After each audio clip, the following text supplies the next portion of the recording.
வணக்கம் and welcome to digi Tamil audio நாவல்ஸுக்கு உங்களை அன்புடன் வரவேற்கிறேன். உன்னை நானடி பார்ட் 5. மூவரும் சென்ற அந்த கார் மிக பெரிய பள்ளி நிறுவனத்தின் கட்டடத்தின் முன்பே நின்றது. அதிலிருந்து மூவரும் கீழே இறங்கி அந்த பள்ளி வளாகத்தில் நடந்து சென்றனர். பார்க்கவே மிகவும் பிரமிப்பாக இருந்தது அந்த பள்ளி. இருக்காதா பின்னே, சிட்டியில் உள்ள அனைத்து பெரிய பெரிய கோடீஸ்வரர்களும் அங்கேதான் வந்து படிக்க வைப்பார்கள். கோடி கோடியாக லட்சமாக அங்கே செலவு செய்து பெரிய பணக்காரர்களெல்லாம் அங்கேதான் தங்கள் பிள்ளைகளை படிக்க தன் மகளையும் சேர்க்க சென்றிருக்கிறான். மூவருமாக அந்த கட்டிடத்தினுள்ளே நுழைந்த சமயம் மரியாதையும் ஏராளம். Good morning sir, good morning, wait பண்ணுங்கள் சார், இன்னும் கொஞ்ச நேரத்தில் உங்களை கூப்பிடுறோம் என்று சொல்லிவிட்டு சென்றார்கள் அங்கே வந்தவர்கள். சற்று நேரத்தில் உள்ளே சென்ற அவன் யூகேஜிக்கு அட்மிஷன் போட்டு பள்ளியில் சேர்த்தும் ஆகிவிட்டது.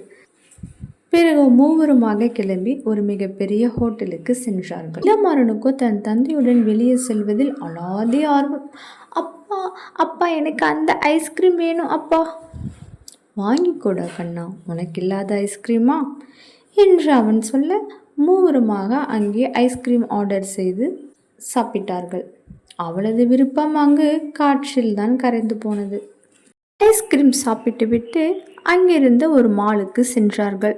அங்கே இளமாறனுக்கு தேவையான டாய்ஸ், ட்ரெஸ்க்கு போக தேவையான எல்லா பொருளும் வாங்கினார்கள்.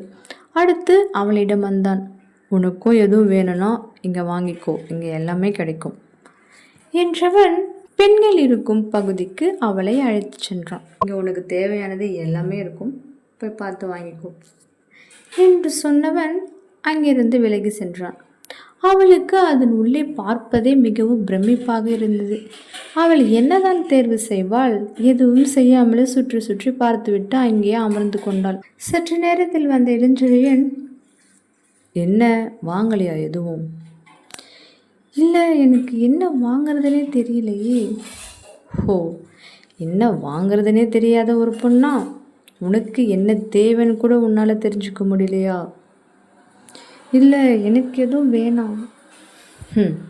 வா, எந்திரிச்சு ஃபஸ்ட்டு என்று சொன்னவன் அவளை அழைத்து கொண்டு உடையிருக்கும் பகுதிக்கு சென்றான். அங்கே அழகான நிறைய வேலைப்பாடுகளுடைய சல்வார், சுடிதார், சேலை என்னும் கண்ணை பறிக்கும் விதமாக பல்வேறு விதமான ஆடைகள் அங்கே இருந்தன.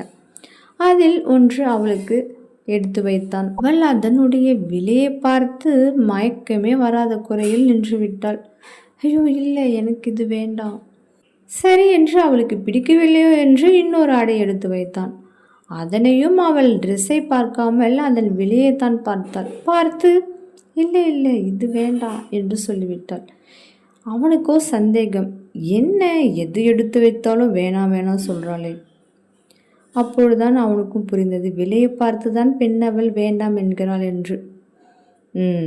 உன்கிட்ட கேட்டேன் பார்த்தியா, என்ன சொல்லணும், நானே எடுக்கிறேன், வெயிட் பண்ணு என்று சொன்னவன் அவளுக்கு தேவையான அவளுக்கு பொருத்தமான ஆடைகள் அவனே தேர்வு செய்து எடுத்தும் வைத்தான். பிறகு அங்கிருந்து இன்னொரு இடத்துக்கு சென்றார்கள். அது கட்டட வேலைப்பாடு நடந்து கொண்டிருந்த ஒரு இடம். மிக பிரம்மாண்டமான கட்டிடம். சிட்டியில் மிகவும் மெயினான இடத்தில் அந்த கட்டிடம் கட்டப்பட்டு கொண்டிருந்தது. அங்கே இறங்கியவள் பிரமிப்பாக நிமிர்ந்து பார்த்தாள். இங்கே எதுக்கு வந்திருக்கோம்? சொல்றவா என்று சொன்னவன் அவளை அழைத்து கொண்டு சற்று தூரத்தில் நிறுத்தி வைத்து அங்கே வேலை நடந்து கொண்டிருக்கும் இடத்திற்கு சென்றான். இன்ஜினியரிடம் சில பல விவாதங்களை முடித்துவிட்டு மீண்டும் அவளிடம் வந்தவன், இந்த கட்டடமே நம்முடையது தான், புதுசாக இங்கே ஒரு மால் கட்டிகிட்ருக்கேன், ஏகப்பட்ட போட்டி, கடைசியில் நம்ம கைக்கு தான் இது வந்தது, சீக்கிரமாக இதை முடிச்சுட்டு இதோட திறப்பு விழா வைக்கணுன்றதான் என்னுடைய மிகப்பெரிய கனவு என்றவன் அவள் வாயை பிளந்து கொண்டு பார்ப்பதை பார்த்து சிறிய புன்னகையுடன், பார்த்துமா வாயிலேயே போயிடு போது, வா